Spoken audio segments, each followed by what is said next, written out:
mais uma vez com vocês, participando do projeto Segunda Química.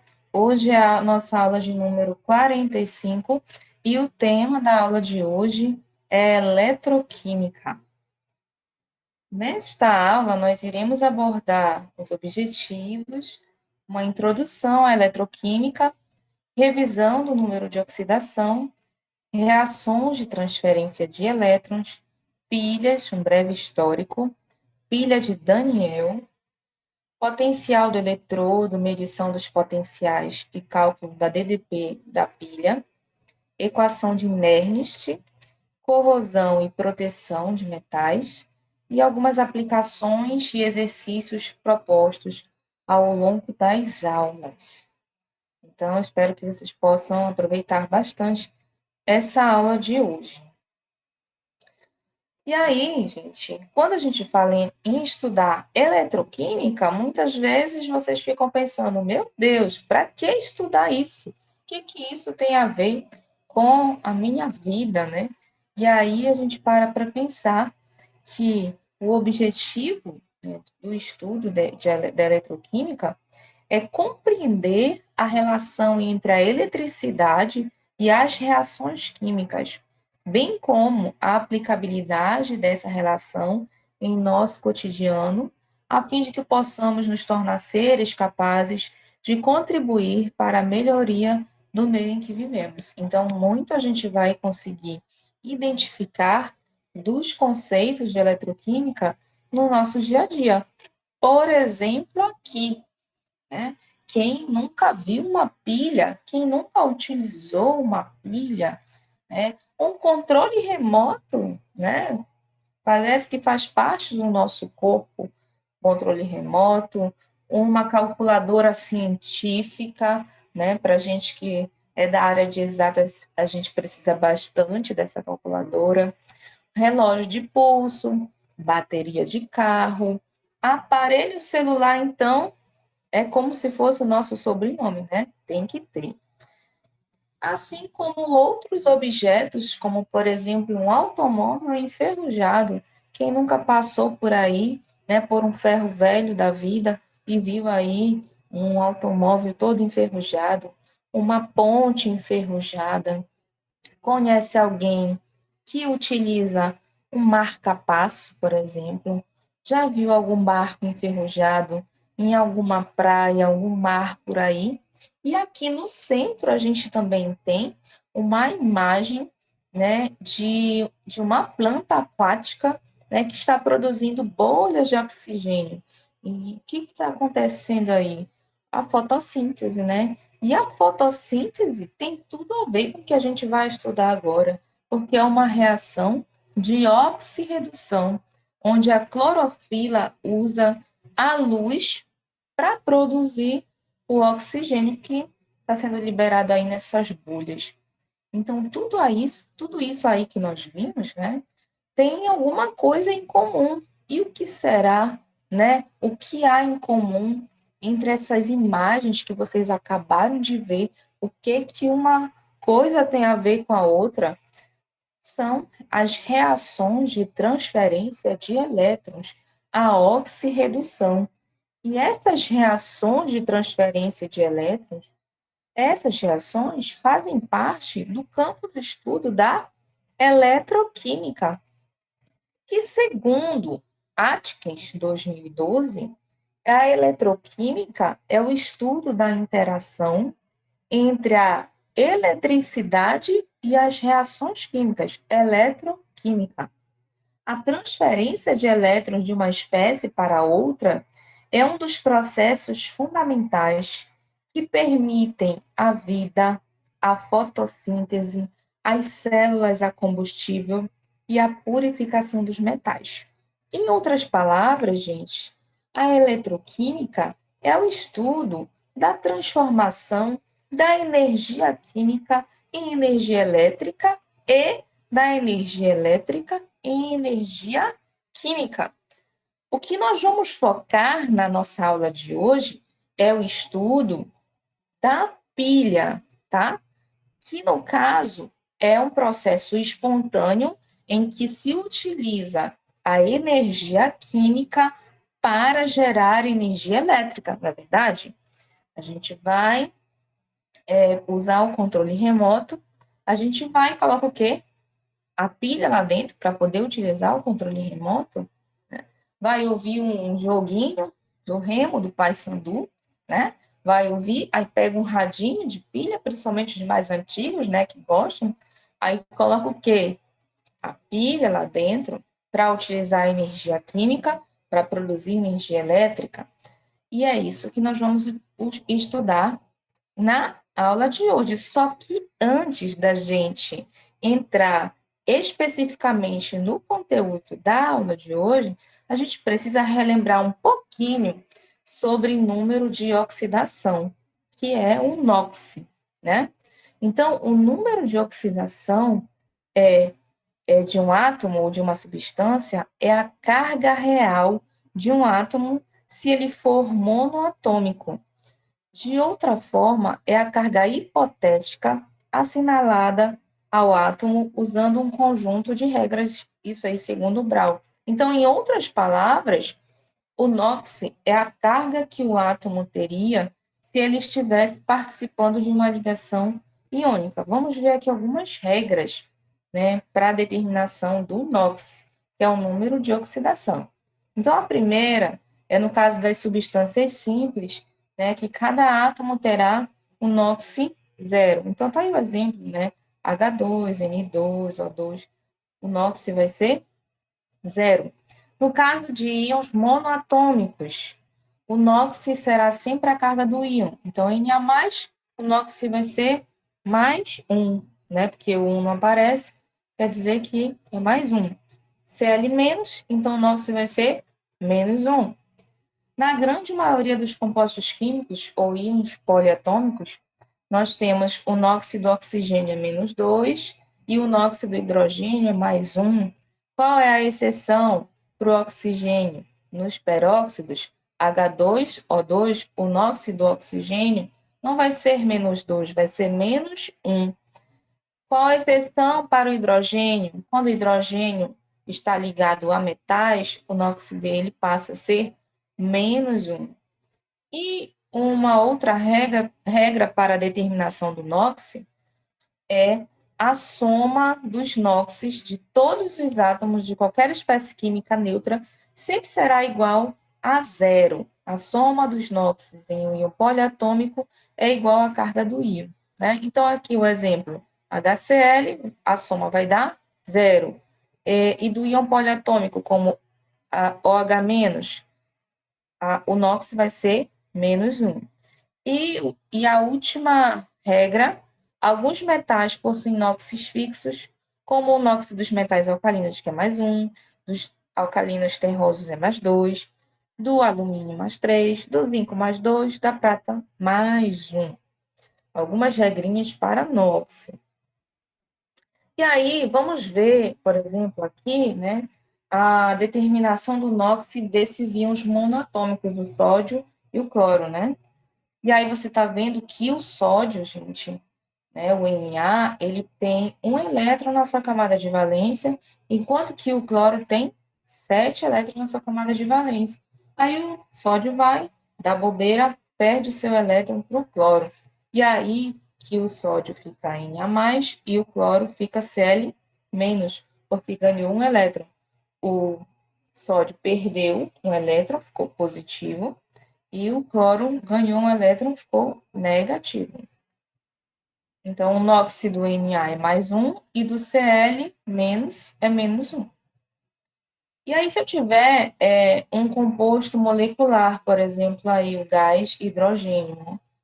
O NOx do hidrogênio vai ser zero, né? E aí, se eu tiver, por exemplo, aqui na molécula da água, como vocês estão vendo, né? O NOx do hidrogênio vai ser mais 1, do oxigênio menos 2 e do outro hidrogênio mais 1. Por que isso acontece?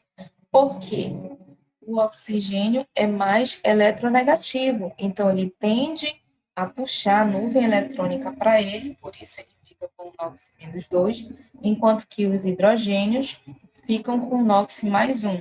E já no caso da molécula de H2, Como os dois hidrogênios que fazem parte da molécula possuem a mesma eletronegatividade, por isso, então, que o NOx é zero, já que os dois vão atrair com a mesma intensidade a nuvem eletrônica.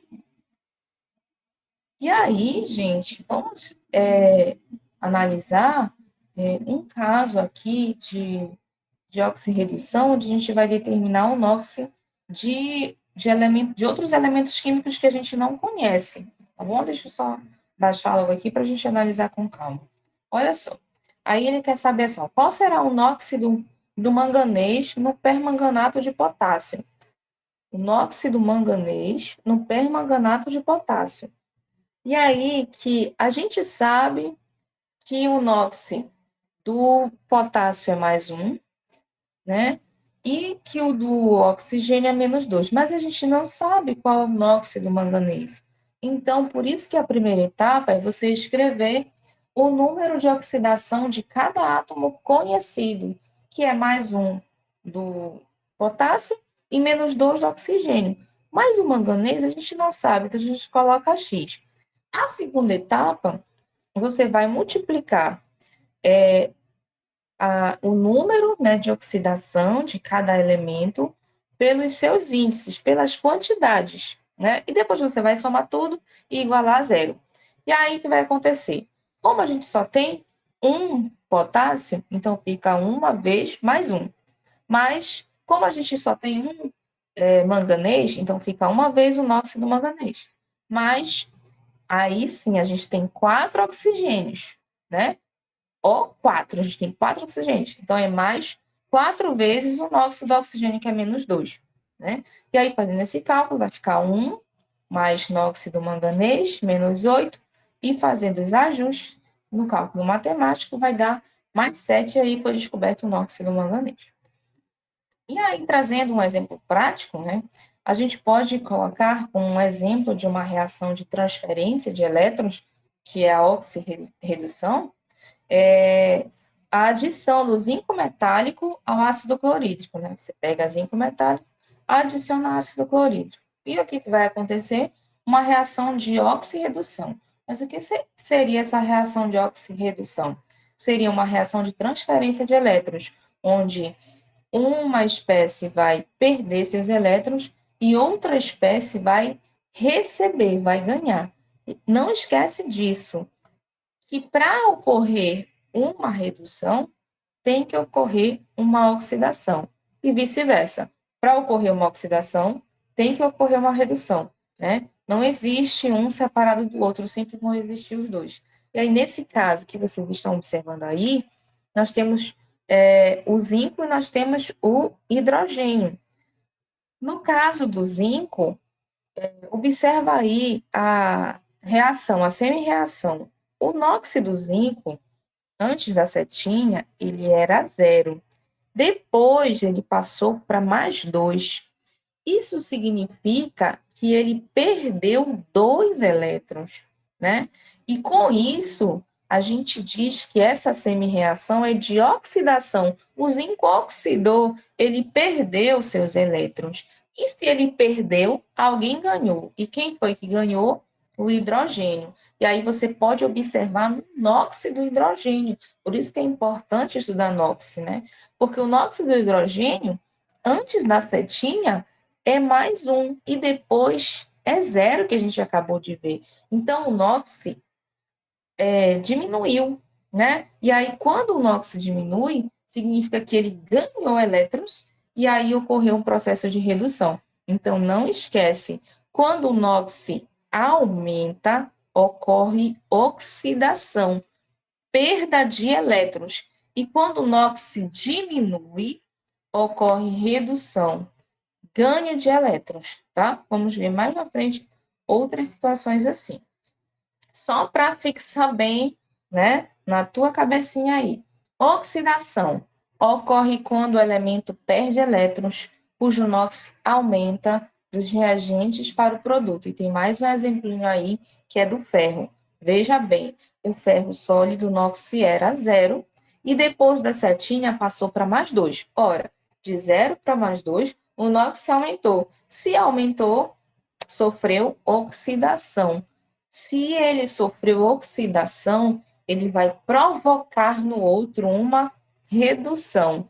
E se ele sofreu oxidação, ele perdeu elétrons. E se ele sofreu oxidação, o NOx dele aumentou. E a gente chama, para essas espécies que fazem isso, de agente redutor. Por que ele é agente redutor? Porque ele sofre oxidação e faz o outro reduzir. Um exemplo aí, ó, a corrosão do ferro a ferrugem. Redução ocorre quando o elemento ganha elétrons, cujo NOx diminui dos reagentes para o produto, e é o processo inverso. Então, o agente oxidante, né? O agente oxidante sofre redução. Ele vai sofrer redução, mas ele vai provocar no outro uma oxidação. E a gente pode observar o NOx, né, o NOx aqui do hidrogênio, tá bom? Do oxigênio, aqui, ó, que era 0, e aqui passou a ser -2, né? E aí diminuiu o NOx, mas ele ganhou elétrons, né? E aí ele provoca a oxidação, sofre redução, tá? Então, houve a redução do oxigênio. O NOx diminuiu, ele ganhou elétrons, ele sofreu redução e provocou no outro uma oxidação.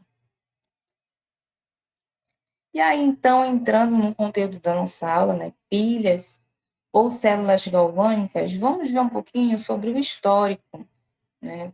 O histórico das pilhas, né?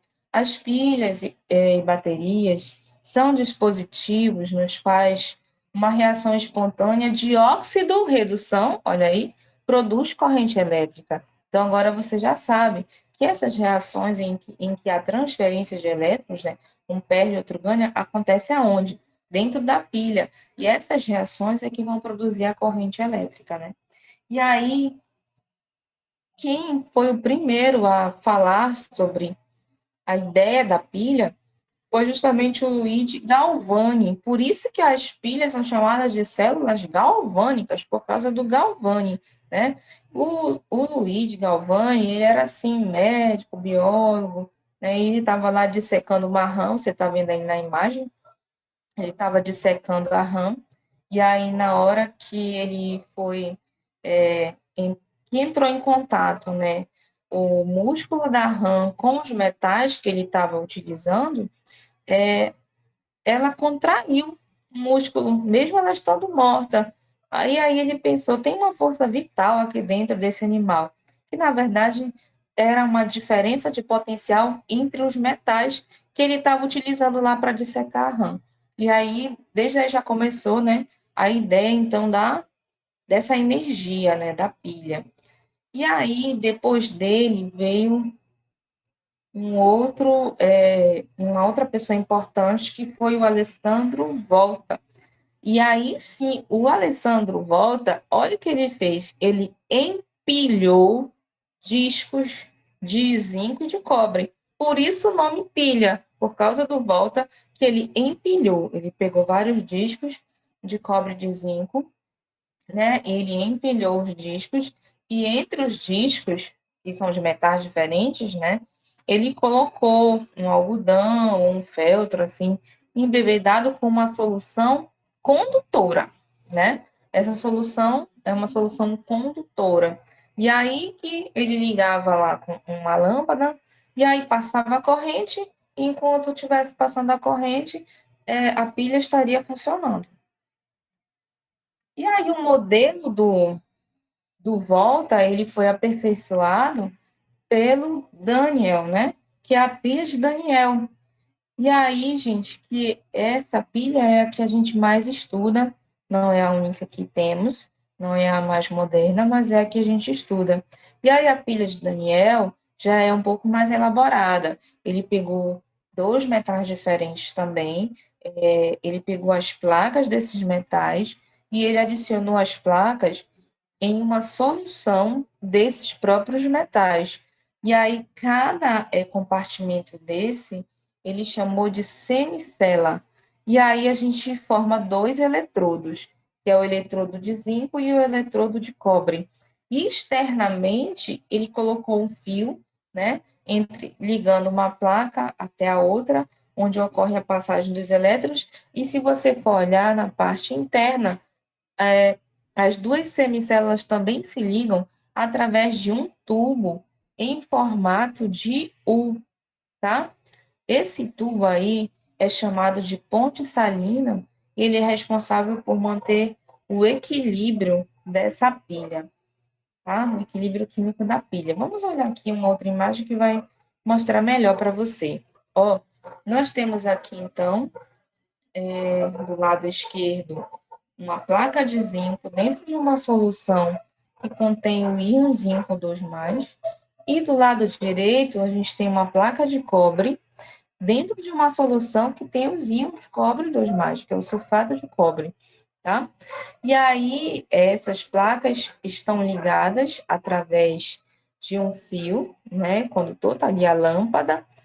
E aí a gente pode perceber que a placa de zinco, com o tempo, né? À medida que o circuito começou a funcionar, ela foi sendo corroída, foi desaparecendo. E aí, a placa de cobre, ela foi aumentando de tamanho. Então, se a de zinco foi diminuindo de tamanho, significa que ela estava perdendo alguma coisa. E se ela estava perdendo, Lavoisier já dizia, né, que nada se perde, tudo se transforma, né? Então, se ela estava perdendo, alguém estava ganhando. E aí, quem estava ganhando era a placa de cobre. E, ou seja, o fluxo de elétrons estava indo do zinco para o cobre. E aí que cada compartimento desse recebeu um nome importante. O compartimento em que a semicélula, né, onde a gente encontra o zinco, a gente chama de diânodo ou anodo, né, que é o polo negativo da nossa pilha. Nesse polo negativo aí da pilha, a gente percebe que há um desgaste da placa, a corrosão da placa. Se ele está perdendo os elétrons, significa que está ocorrendo o quê? A oxidação, porque a oxidação perde os elétrons, né? E se esses elétrons estão saindo, né, significa que a solução acaba ficando mais concentrada, né, já que está desgastando a placa. Já do lado direito, a gente tem o cátodo, ou polo positivo. E aí, nesse lado direito, ocorre um aumento da placa, né? Já que está saindo do zinco, está indo para o lado do cobre, né?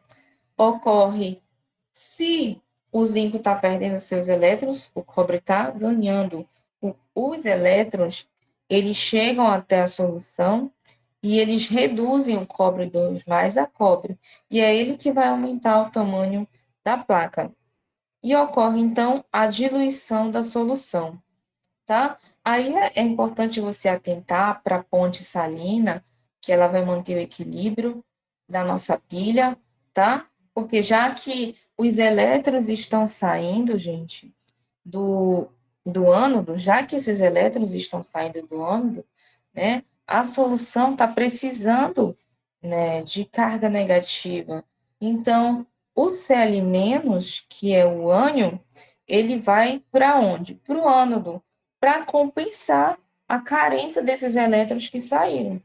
E o K+, que é o cátion do sal, que a ponte salina é a adição de algum sal para manter esse equilíbrio.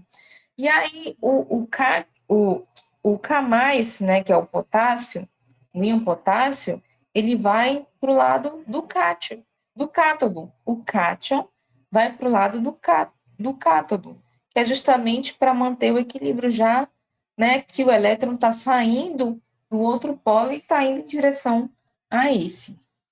Vamos olhar aqui essa animação só para reforçar o teu entendimento em relação à pilha, tá? Então, nós temos aqui, ó, à medida que a reação vai ocorrendo, poderemos fazer as seguintes observações. Então, você está vendo aqui a pilha de Daniel. Nós temos uma placa de zinco imersa numa solução de zinco 2+. Nós temos a placa de cobre imersa numa solução de cobre 2+, nós temos o fio, né, externo aí, onde mostra a passagem dos elétrons do polo negativo para o polo positivo, e nós temos na parte interna a ponte salina, que também pode ser substituída por uma placa porosa, que seria uma placa com poros, onde também acontece esse equilíbrio, né, dos íons. E aí que à medida, né, que o tempo vai passando, o eletrodo de zinco, ele vai se desgastando, como você pode observar aí na animação, né? A placa vai ficando mais corroída. E aí onde é que vai parar isso? Vai aqui para o outro lado, ó. O eletrodo de cobre, ele tem sua massa aumentada, então vai aumentando de tamanho, né? E aí a solução de sulfato de zinco vai ficando mais concentrada, já que ele está sendo desgastado, ele está indo para a solução, ela vai ficando mais forte, mais concentrada. Enquanto que a outra solução, né, de sulfato de cobre, vai ficando cada vez mais diluída, né? E aí, que a gente também pode observar, é a passagem do íons, né? Que os ânions vão para o ânodo e os cátions vão para o cátodo para poder equilibrar as cargas, tá? E aqui, então, que a gente também tem que aprender em relação às pilhas, é montar a equação global dos processos ocorridos na pilha. Então, a gente tem uma semi-reação de oxidação, que a gente já sabe que a oxidação é a perda de elétrons, o aumento do NOx, e tem uma semi-reação de redução, onde o cobre 2+, ganha 2 elétrons e se torna cobre, né? E aí, como a transferência total de elétrons é de 2 elétrons, né? O zinco perde 2 e o cobre ganha 2, a gente cancela os elétrons e aí coloca na equação global o que restou, que é o zinco mais o cobre 2+, formando zinco 2+, mais o cobre, que é a nossa reação global. Só que uma outra forma da gente representar a pilha, gente, é assim, ó. Você colocando, primeiramente, as espécies que sofrem oxidação, aí você separa com uma barra, tá? Então, como você está vendo aí, o zinco 0 e o zinco 2+, você separa com uma barra. Depois você coloca 2 barras para separar as espécies da reação de redução, que é o cobre 2+, formando o cobre, tá? Então, primeiro você vai colocar as espécies que fazem parte da semi-reação de oxidação do ânodo, no caso, né? E depois você vai colocar as espécies da semi-reação de redução, que é do cátodo. E aí fica bem claro, professor, como é que eu vou saber? Você olha para o NOx. Não esquece de olhar para o NOx. O NOx do zinco é 0. Ele vem para +2, o NOx aumentou, oxidação. E aqui no zinco era +2 e foi para 0. O NOx diminuiu, redução. Para ver se vocês estão acordados e estão entendendo, vamos fazer então essa questão aqui. Ó, considere o esquema referente à pilha a seguir e responda às questões. Agora eu quero ver aí a resposta de vocês. Primeira pergunta: o eletrodo B está sofrendo oxidação ou uma redução? E aí, o que que vocês acham? O B, ele está oxidando ou está reduzindo? Ele está ganhando ou está perdendo seus elétrons? Ele tá reduzindo. No caso, aí ele estaria perdendo elétron. Presta atenção na seta, está saindo do B e está indo para o A. Então, ele está perdendo os elétrons. Se ele está perdendo os elétrons, ele está oxidando ou reduzindo? Reduzindo. É o contrário, viu, gente? Ah, entendi, oxidando. Tá tendo No oxidação. caso, Ele é o agente redutor. Exa exatamente. Ele está sofrendo oxidação, tá bom? Ele está sofrendo oxidação. Ele está perdendo seus elétrons, tá? E aí, ó, número 2, o eletrodo B é denominado cátodo ou ânodo? Cátodo. O cátodo sofre redução e o ânodo sofre oxidação. O ânodo. Ânodo, na verdade. Então, Ânodo. vou falar um macete para vocês que quando eu fui aluna do professor Bechara, ele falou e eu nunca mais esqueci. Você vai pegar a sua prova e você vai fazer CRAU, né? Ele até achou graça, né? CRAU. Cátodo reduz, ânodo oxida, né? O cátodo reduz e o ânodo oxida. Terceira, o eletrodo B é o polo positivo ou negativo? No caso, ele está falando do ânodo. Ânodo é o polo positivo ou negativo? Positivo. Oh, Né? negativo. Tá meio confuso, né? Mas vai, aos poucos, vocês vão se acostumando. 4. Escreva a semi-reação que ocorre no eletrodo B. Olha, presta atenção. Se o B está perdendo seus elétrons, então ele vai começar a reação com B para depois virar B3+. Não esquece, gente, os elétrons têm carga negativa. Então, quando uma espécie perde seus elétrons, ela vai ficar o quê? Se ela perdeu carga negativa, ela vai ficar o quê? Positiva. Entendeu? É por isso que acaba confundindo a cabeça de você, né? Porque quando a gente fala assim, perde, então, confunde, né? Ele perdeu e ficou positivo, né? Perdeu e ficou com carga positiva, é justamente por isso, porque os elétrons são cargas negativas. E aí, quando ele perde os elétrons, ele fica com carga positiva. E aí, a semi-reação seria assim, ó, o B, né, se transformando em B3+, porque ele perdeu seus 3 elétrons, tá? Olha aí como o NOx aumentou. Ah, o NOx aumentou. Então, por que ele perdeu? Por causa disso que eu acabei de dizer para vocês, porque ele perdeu carga negativa. 5. Concentração, quantidade de íons B3+, aumenta ou diminui? A quantidade vai aumentar. Lembra que a barra vai ficando corroída, né? Ela vai sendo desgastada, então ela vai ficando corroída. E eu acabei respondendo até a sexta, né? Ocorre deposição sobre o eletrodo B ou sua corrosão? A corrosão, tá? Se ele perdeu, a barra vai ser corroída. Bora ver agora para o eletrodo A. Se o B está sofrendo, agora vai ficar mais fácil. Se o B está sofrendo oxidação, o A está sofrendo o quê, gente? Redução. Redução, né? Ou seja, ele está ganhando elétrons. 8. O eletrodo A é denominado cátodo ou ânodo? Cátodo. Cátodo. Isso, cátodo reduz, ânodo oxida. Consoante com consoante, vogal com vogal, né? Cátodo reduz, ânodo oxida.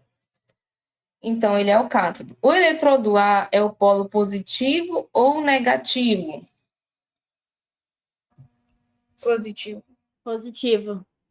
Oh, Tá certo. positivo. Isso. O ânodo é negativo, né? E o cátodo é o positivo.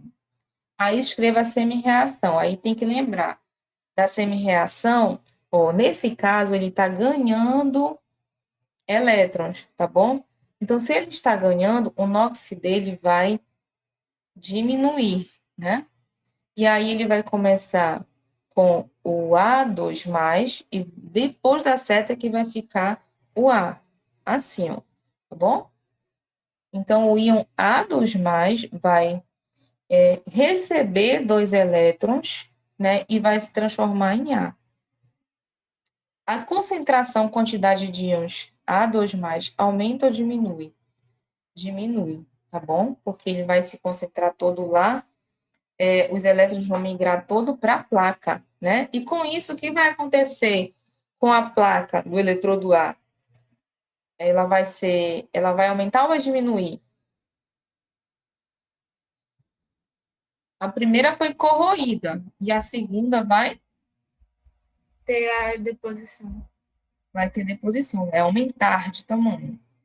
Muito bem. 13. Escreva a equação que representa a reação global da pilha.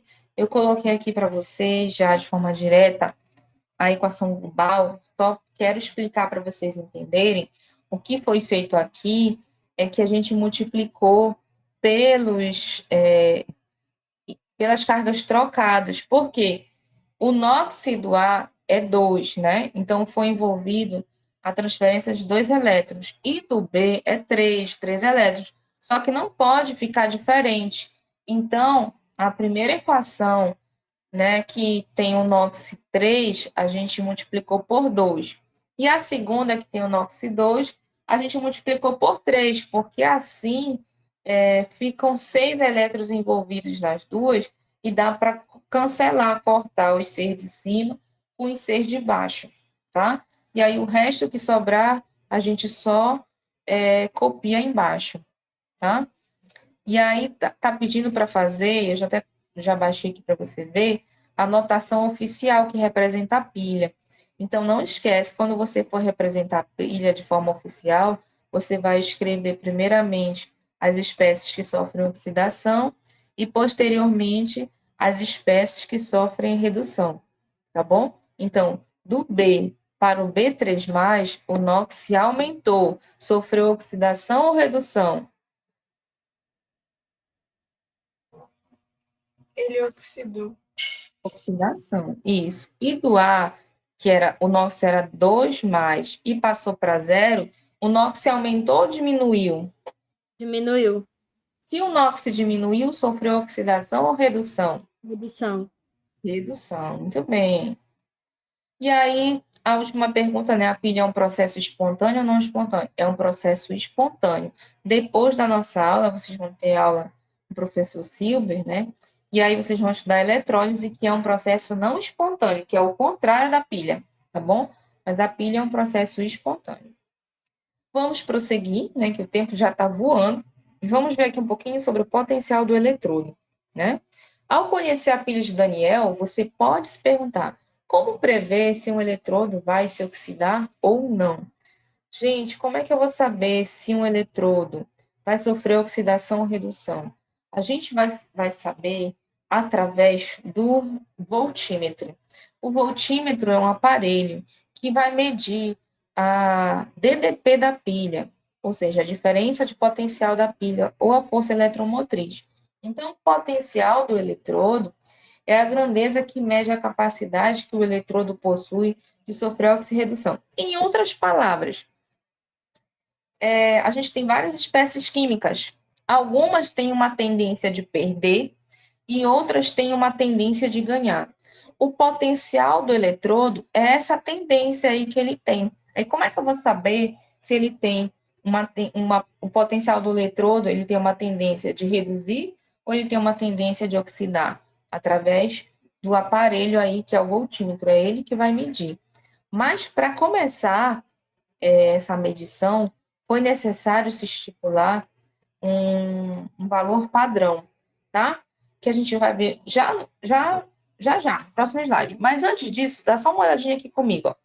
O potencial do eletrodo pode ser fornecido como potencial de redução ou como potencial de oxidação. O potencial de redução é esse primeiro aí que você está vendo na prata, né? Ag2+, mais o elétron formando o Ag0. O NOx diminuiu, é o potencial de redução. O potencial de redução da prata é mais 0,80 volts, tá? É medido no voltímetro em volts. Potencial de oxidação. O zinco era 0 e passou a 2+. O NOx aumentou. Sofreu o quê? Oxidação. O potencial de oxidação do zinco é mais 0,76 volts. Como é que a gente descobriu isso? Como é que foi descoberto isso? Através do voltímetro, né? Segundo a IUPAC, a preferência é de trabalhar com potencial de redução. E aí, gente, como é que foram descobertos esses valores? Através de um potencial padrão. Sempre que a gente quer medir algo, tem que ter um padrão para comparar. Nesse caso, o padrão foi o potencial do hidrogênio. né? O hidrogênio é o eletrodo padrão. E aí foi convencionado que o potencial padrão do hidrogênio, tanto para oxidação quanto para redução, é zero. Então, se o hidrogênio é zero, aí a gente consegue descobrir o outro, tá? Montando uma pilha com hidrogênio, se o hidrogênio é zero, a gente consegue descobrir o outro.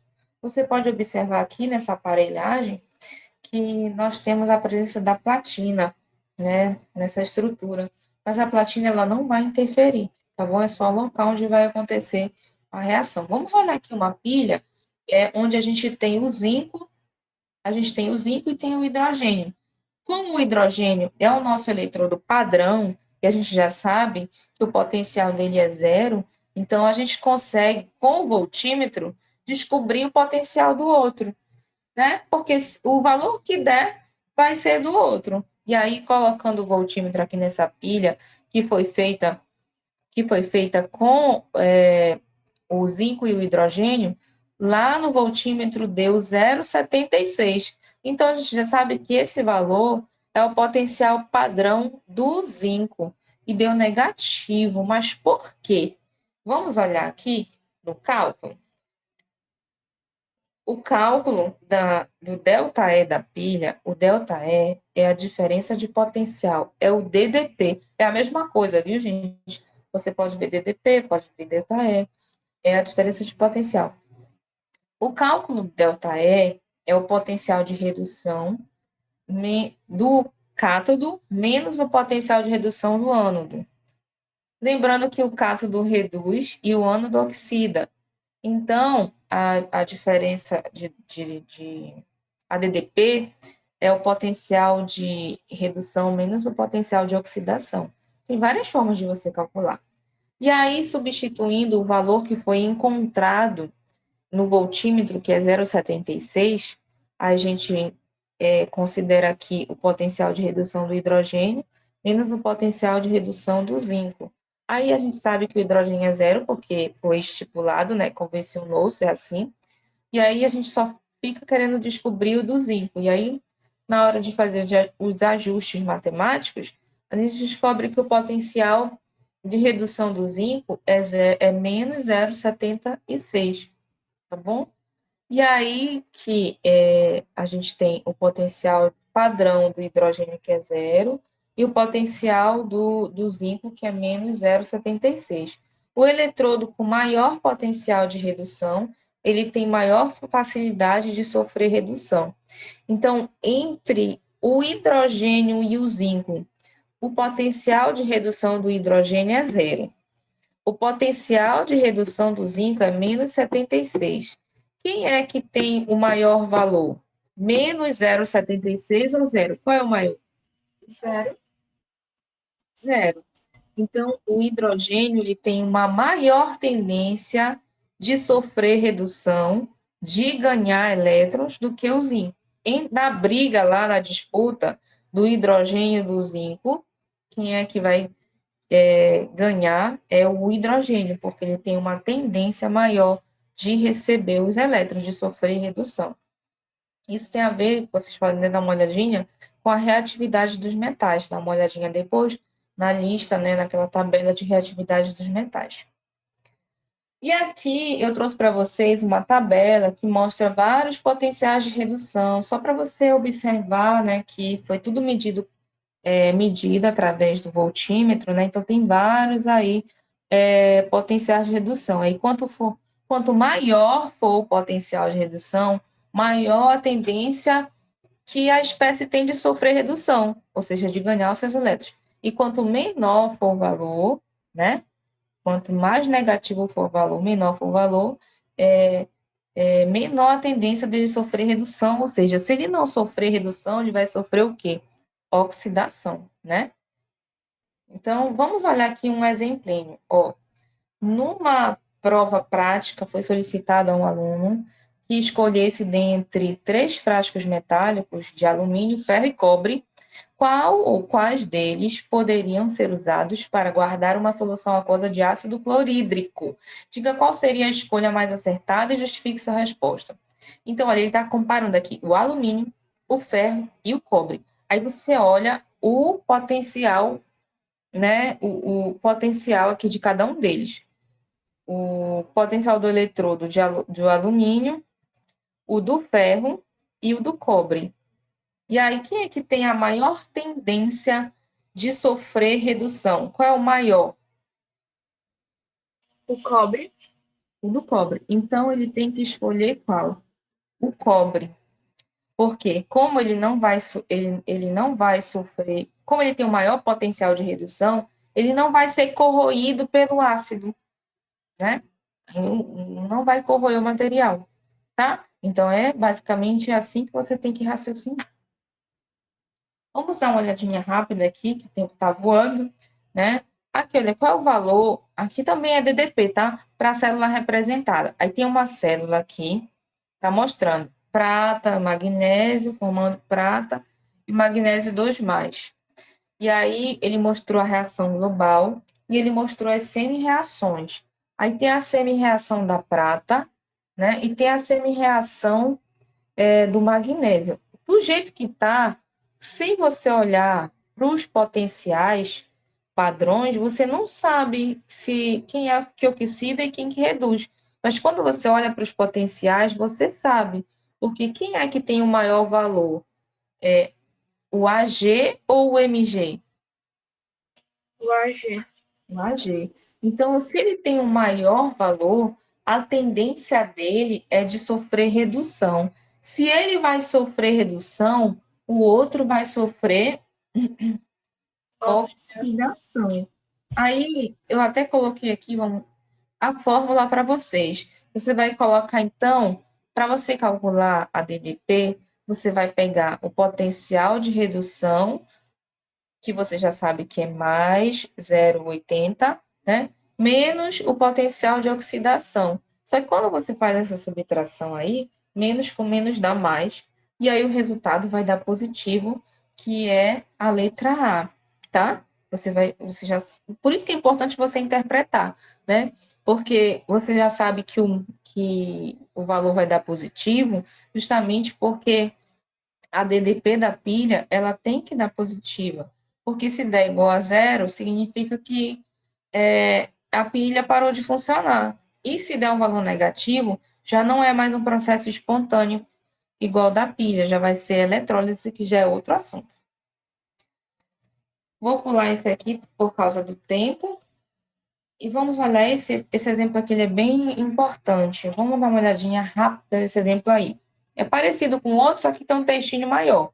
Ó, você está vendo aqui, nós temos uma pilha, nós temos aqui o zinco, né? A placa de zinco e uma placa de níquel, né? E aí, como é que você sabe quem é que está oxidando e quem está reduzindo? Olhando o potencial do eletrodo. Olha lá o potencial do zinco, menos 0,76. Olha o do níquel, menos 0,25. Qual é o maior dos dois? O menos 25. O menos 0,25, exatamente. Como ele é o maior, então ele tem a maior tendência de sofrer Redução. redução. Se ele vai sofrer redução, o outro vai sofrer Oxidação. oxidação, exatamente, né? Ele vai sofrer a redução. E aí, quem vai ser corroído é quem oxidou, né? Que é o zinco. Ele que vai perder os seus elétrons. E quem vai ganhar? O níquel que vai ganhar. Aí vamos ver aqui, ó, as afirmações. Ao se fechar o circuito, haverá um fluxo de elétrons do eletrodo de níquel para o zinco. O elétron vai sair do níquel e vai para o zinco. Quem é que vai perder seus elétrons? Não é o contrário? Então, o zinco que vai oxidar, ele que vai perder seus elétrons. O item 1 a gente já sabe que está errado. Item 2. O eletrodo de níquel terá o cátodo desta pilha. Bora ver se... Lembra que o cátodo reduz e o ânodo oxida, né? Então, se o níquel vai sofrer redução, ele é o cátodo, tá certo, o item 2. Eu acho que tem até aqui, ó, que eu botei para você ver o macete do professor Bechara aí, ó. Você vai pegar a sua prova e vai fazer CRAU, né? Cátodo reduz, ânodo oxida. E aí você pode perceber, né, que o níquel é o nosso cátodo da nossa questão. Voltando lá, só para a gente ver o 3, ao se fechar o circuito, o voltímetro deve acusar uma voltagem aproximada de 0,5. Bora ver se a gente consegue fazer essa continha? A voltagem é 0,5. Aí, ó, você tem que pensar que o níquel vai sofrer a redução, então eu não vou mexer nele, é menos 0,25. Agora, o zinco vai sofrer oxidação, então eu vou ter que inverter esse valor. E aí, quando eu inverter, na hora de botar na formulazinha, é o potencial de redução menos o potencial de oxidação, lembra? Só que menos com menos vai dar mais. Aí vai ficar menos 0,25 mais 0,75. E essa conta eu acho que tem até aqui. Vai dar aproximadamente 0,51, tá? Uma outra forma de você fazer é como tá aí, tá? O maior menos o menor. Também dá certo. Só que eu estou explicando para vocês dessa outra forma, para vocês não só decorarem, mas para vocês entenderem, tá? Que tem que dar um valor positivo, gente. Tem que dar, porque é uma pilha, certo? Não é eletrólise. E aí, com isso, a gente vê que o item 3 também está certo. E aí, vamos para o item 4. Os cátions da ponte salina migram para o recipiente contendo solução de zinco. Bora ver. Os cátions, olha o Na, é o cátion, ele está indo para a solução de zinco? Não, ele está indo para a solução de níquel, tá? Porque os cátions vão para o cátodo e os ânions vão para o ânodo. E aí, com isso, a gente mata essa questão e vê que estão corretas somente a 2 e a 3, que é a letra D. E aí, para a gente correr aqui para fechar, existe uma equação que é chamada de equação de Nernst. Essa equação é para a gente conseguir analisar a diferença de potencial da pilha. Está aqui a fórmula, vocês estão observando aí. DDP é a diferença de potencial em qualquer instante. DDP zero é a diferença de potencial padrão. É ela que você vai substituir normalmente nos seus cálculos. O N da fórmula é o número de elétrons transferidos, 2, 6, 3, depende da questão. E o QC, gente, é o quociente de equilíbrio, tá? O quociente de equilíbrio é a divisão entre a concentração do produto e a concentração do reagente. Ou seja, veja, você não se livrou da aula de equilíbrio que a gente estudou também, né? E aí, ele já está mostrando um exemplo para ti aqui embaixo, ó, de uma pilha de zinco e cobre. Aí você já está vendo aqui, olha, que o zinco, o NOx era 0, aumentou, sofreu oxidação. O cobre, o NOx era mais 2, foi para 0, sofreu redução. Aí, quando somos dois, forma a equação global. E cadê os elétrons daqui? Foram cortados. Ai, gente, foram cortados. Os dois elétrons foram cortados, né? De cima com o de baixo. Só para reforçar o que eu já havia falado para vocês, Vitória resolveu, né? Da guarda-gás. O DDP é maior que 0 na pilha, é igual a 0 no equilíbrio, né? Significa que a pilha parou, e DDP menor que 0 é eletrólise. E aí, pegando essa questão assim, supondo, né, que eu fosse substituir aqui por valores, né, a gente vai ter mais ou menos assim, ó, eu já coloquei aqui para ti o potencial de oxidação do zinco seria mais 0,76 e o do cobre mais 34, mais 0,34. E aí, se a gente fosse somar esses potenciais que eu já adiantei, daria o valor de 1,1 que foi substituído aí na fórmula. E o Nzinho eu substituí por 2, porque é o número de elétrons que participa da transferência. E aí, gente, na hora de substituir o QC, são as concentrações do produto e do reagente. Aí você olha, depois da seta eu tenho o produto, só que um é aquoso e outro é sólido.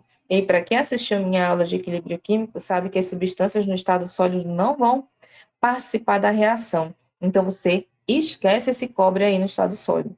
E a mesma coisa no reagente, né? Cu2+, mais o zinco. Está no estado sólido, corta ele também. Por isso que só vai entrar na nossa expressão aqui o zinco 2+, e o cobre 2+, porque eles estão no estado aquoso, tá? E aí, vamos interpretar isso. Na hora de substituir na fórmula, quando eu for resolver esse cálculo matemático, o log vai ser a divisão da concentração do produto pela concentração do reagente.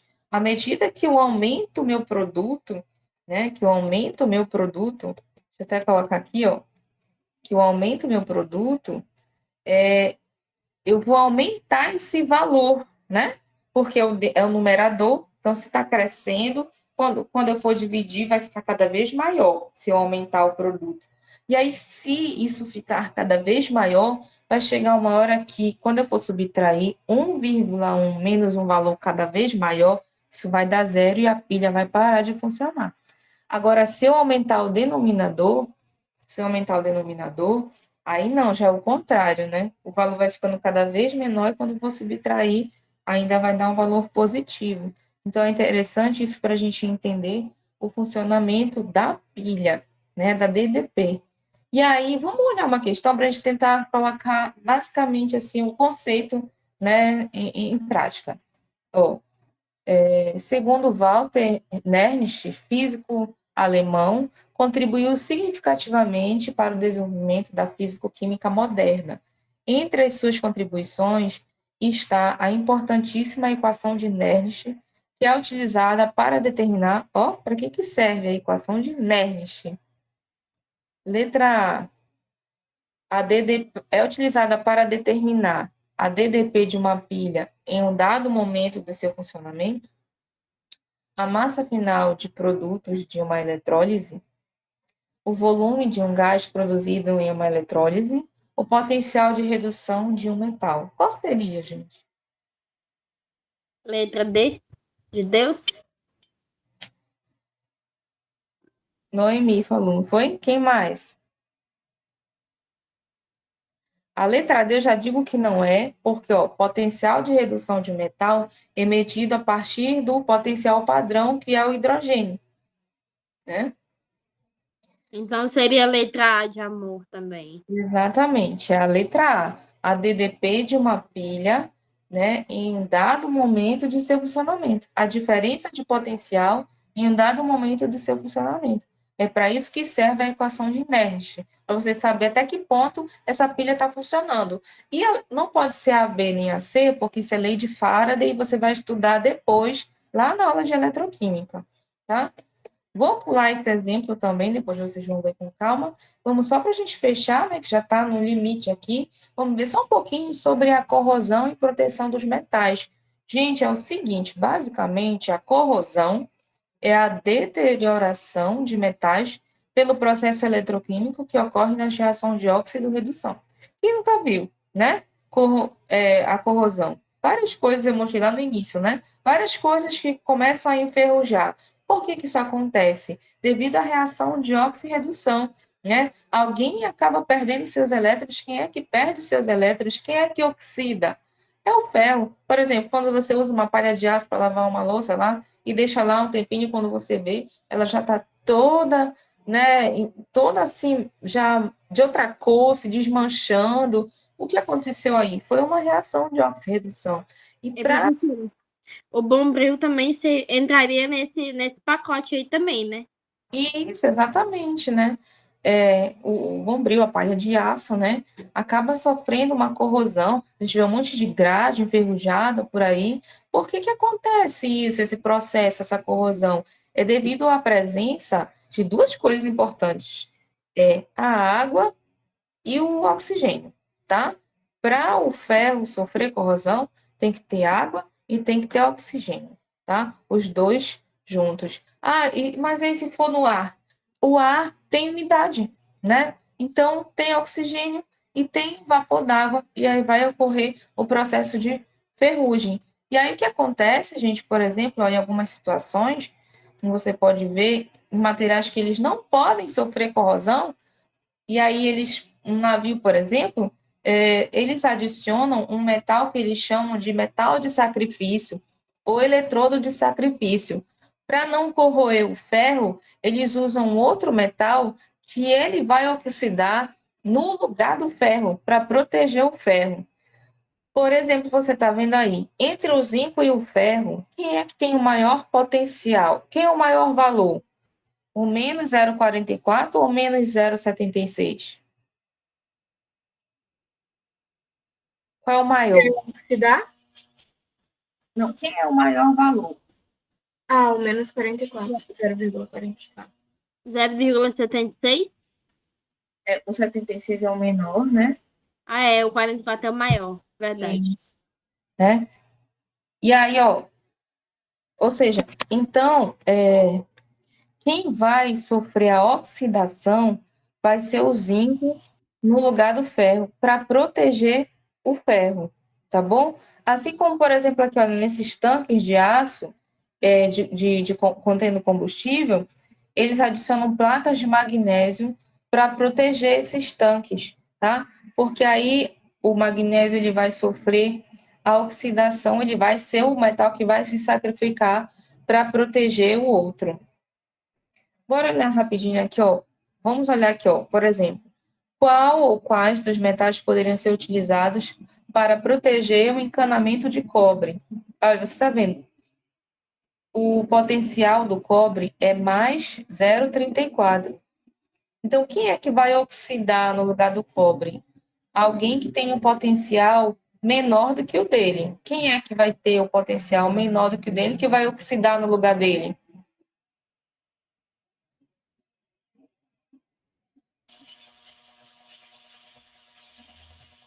No caso, seria o ferro, né?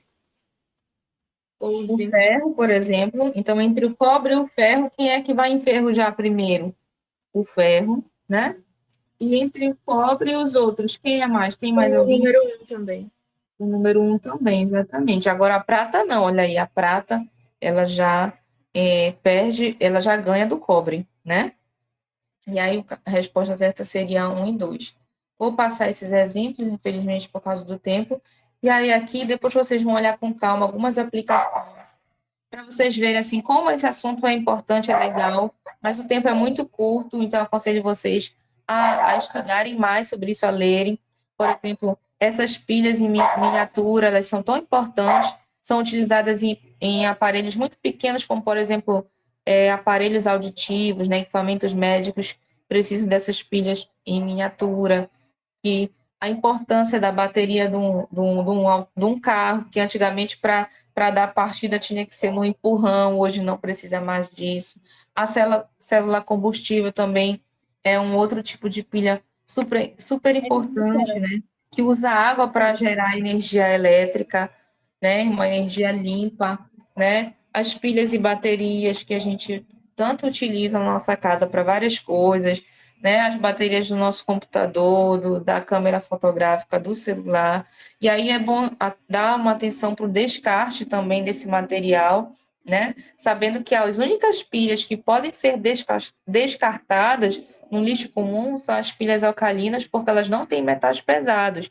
E as outras pilhas que têm os metais pesados, elas não podem ser descartadas no lixo comum, porque isso é um prejuízo, é perigoso, né, para a questão da saúde, do meio ambiente, e aí elas devem ser destinadas para um local próprio. Por exemplo, eu sei que na empresa que fornece energia elétrica, eles recebem pilhas lá, algumas farmácias recebem pilhas, e geralmente alguns locais que fornecem para a gente esses materiais, eles também recebem essas pilhas também, tá, gente? Aí não vou poder me estender mais, nós vimos um pouco sobre o estudo da eletroquímica, transformação das reações químicas em eletricidade, vimos a questão do NOx, né, da questão da redução, pilhas de Daniel, sobre o cátodo, sobre o ânodo, sobre o potencial do eletrodo, DDP, e aí o próximo assunto que vocês vão ver agora vai ser eletrólise com o professor Silber, e eu vou ter que encerrar na carreira, né, porque o tempo voou, como sempre. Obrigada.